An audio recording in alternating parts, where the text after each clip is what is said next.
नमस्कार दोस्तों और प्रिय विद्यार्थियों, कैसे हैं आप लोग।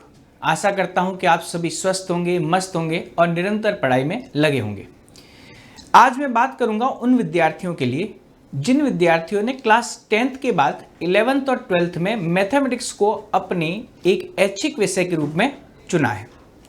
अब 10वीं के पश्चात 11वीं और 12वीं में गणित ले तो लिया है, लेकिन उन विद्यार्थियों के दिल की पीड़ा मैं अच्छे से समझ सकता हूं।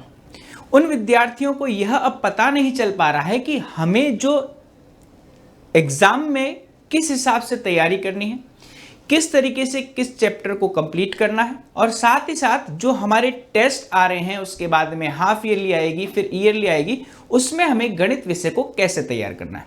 आप चाहे क्लास 11th के स्टूडेंट हैं, चाहे 12th के हैं, अगर आपके पास मैथमेटिक्स सब्जेक्ट है तो ये वीडियो आपके लिए। तो देखिए कि जो विद्यार्थी स्कूलिंग 11th-12th की मैथमेटिक्स को गणित को तैयार करना चाहता है, उसके लिए मेरे पास 5 टिप्स हैं। अगर आप इन 5 टिप्स को 5 स्टेप को फॉलो करते हैं तो यकीन मानिए कि आपकी गणित में एक बहुत अच्छा परिवर्तन आने वाला है। देखिए वो टिप्स क्या है। सबसे पहले हम बात करते हैं पाठ्यक्रम और सिलेबस की। जी हाँ, जो भी आपको टेक्स्ट बुक में पाठ्यक्रम दे रखा है उसको अच्छे से अध्ययन करना बहुत आवश्यक है।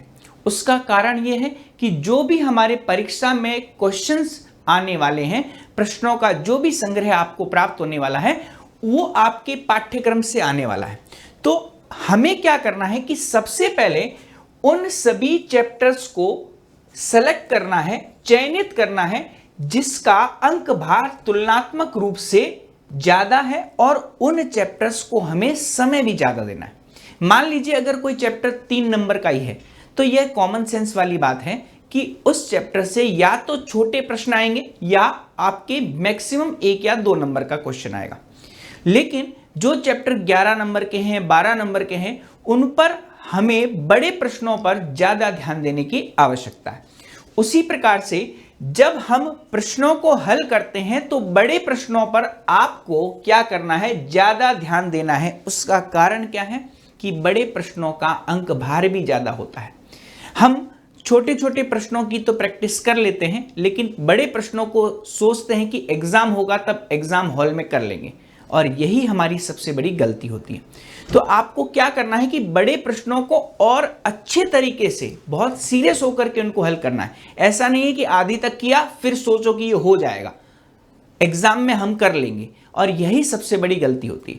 तो शुरू से लगा करके एंड तक उस प्रश्न का आंसर आपको जब आप प्रैक्टिस कर रहे हो तब आपको करना है। और सबसे इंपॉर्टेंट बात है 80-20 नियम की। दुनिया में कोई भी एग्जाम क्यों ना हो, यह नियम उसमें लागू होता है। और यह नियम क्या है कि उस एग्जाम के 20% सिलेबस में से 80% मार्क्स के क्वेश्चन आते हैं। अब ये आपको खुद को सेलेक्ट करना है कि हमें कौन से सिलेबस के भाग को सबसे ज्यादा समय देना है जिससे अधिकतम अंक के प्रश्न पूछे जाते हैं। और ये कैसे पता चलेगा, यह आगे आने वाले स्टेप में आपको पता चलने वाला है। तो हम नेक्स्ट स्टेप 2 की बात करते हैं, समय का उचित चयन। जी हां, किसी भी कार्य को करते समय अगर हम सही समय का चयन ना करें तो उस कार्य की परिणति सार्थक हो, ये आवश्यक नहीं है।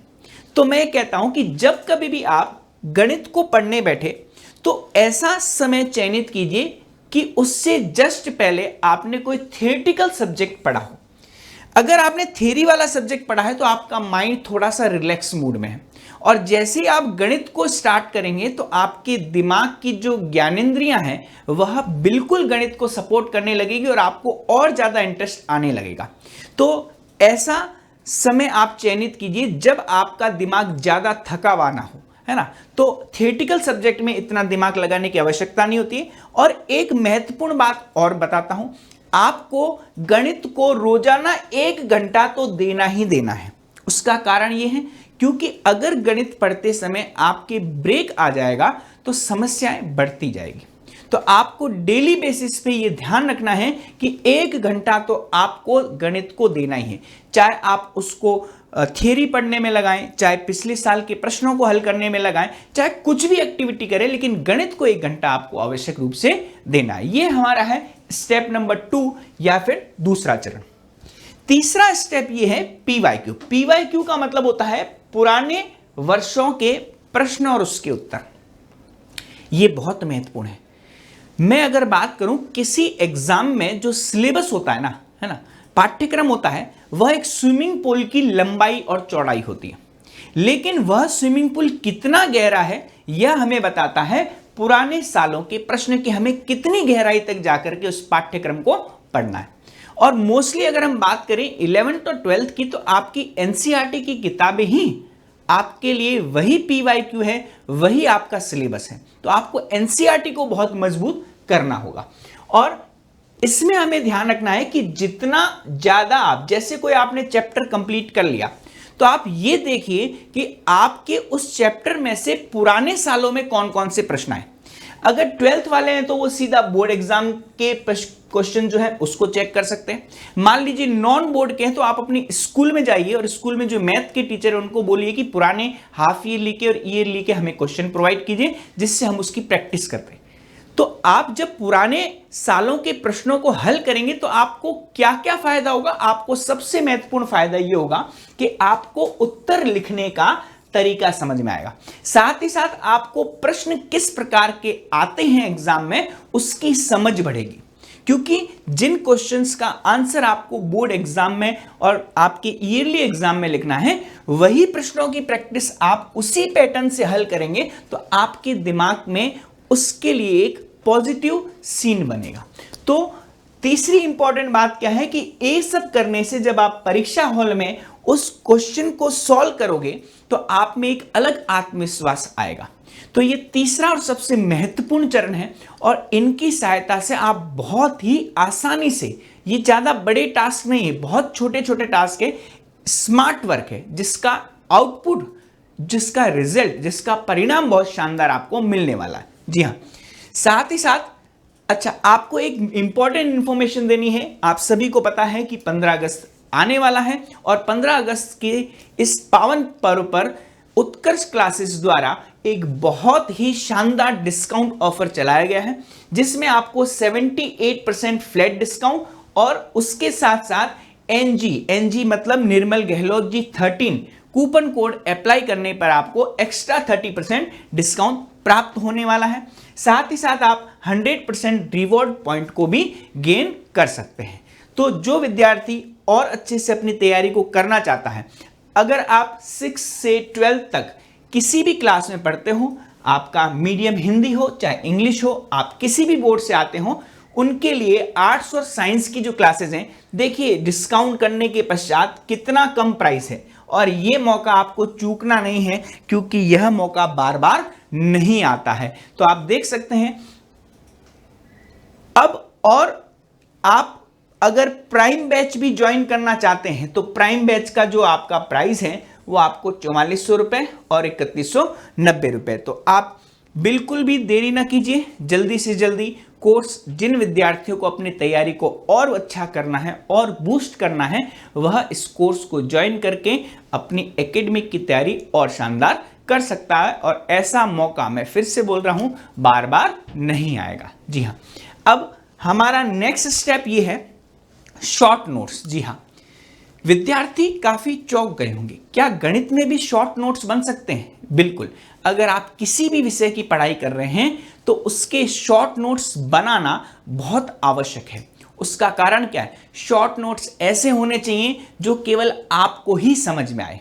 तो शॉर्ट नोट्स का मतलब क्या है कि जब भी आप एग्जाम से, मान लीजिए एक रात पहले या एक दिन पहले, 2 दिन पहले आपको पूरे के पूरे पाठ्यक्रम को रिवाइज करना है, दोहरान करना है, तो आपके पास एक ही जगह पर सारे के सारे सूत्र, सारे के सारे आपके फॉर्मूलाज, सारे के सारे आपके मान, कॉन्सेप्ट एक ही जगह अगर उपलब्ध हो जाएंगे तो आपको उनको ढूंढ करके फिर वापस याद करने का समय बचेगा। तो मैं ये बोलता हूं कि आप सभी को शॉर्ट नोट्स बनाने चाहिए। उसको एक स्थान पर ही आपको ये सारी की सारी चीजें, चाहे सूत्र हो, चाहे मान हो, चाहे कॉन्सेप्ट हो, आपको वहां पर मिलेगा और आपके आत्मविश्वास में एग्जाम से पहले बहुत ज्यादा वृद्धि होगी।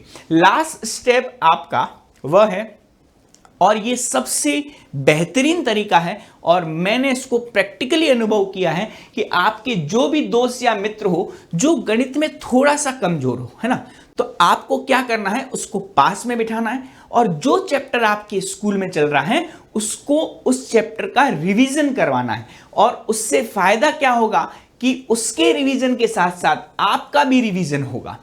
आपका रिवीजन होगा तो आपके कुछ डाउट होंगे और वही डाउट अगर उसको पढ़ाते समय क्लियर हो गए तो बहुत अच्छी बात है, अन्यथा उन डाउट को, मान लीजिए कोई चीज आपको भी नहीं समझ में आई उस समय, तो आप अपने टीचर से उसको क्या कर सकते हैं, समझ सकते हैं। तीसरी और महत्वपूर्ण बात यह है कि आपकी गणित के प्रति पंक्चुअलिटी बढ़ेगी। जी हाँ, पंक्चुअलिटी का मतलब है कि रेगुलर आप पे एक जिम्मेदारी आएगी कि मुझे इसे आधा घंटा या 1 घंटा देना है, तो रेगुलर देना ही देना है। तो इन सभी स्टेप्स के माध्यम से आप अपने गणित को और ज्यादा इंप्रूव कर सकते हो। बस छोटी छोटी चीजें हैं, छोटे छोटे चेंजेस हैं, लेकिन इसका परिणाम बहुत अच्छा आने वाला है। तो आपको यह वीडियो कैसा लगा? अगर ये वीडियो अच्छा लगा तो आप जरूर लाइक और कमेंट कीजिएगा और उत्कर्ष के यूट्यूब चैनल को जरूर सब्सक्राइब कीजिए और बेल आइकन को प्रेस कर दीजिए ताकि आपको आगे आने वाला नोटिफिकेशन आपको प्राप्त हो सके। Thank you.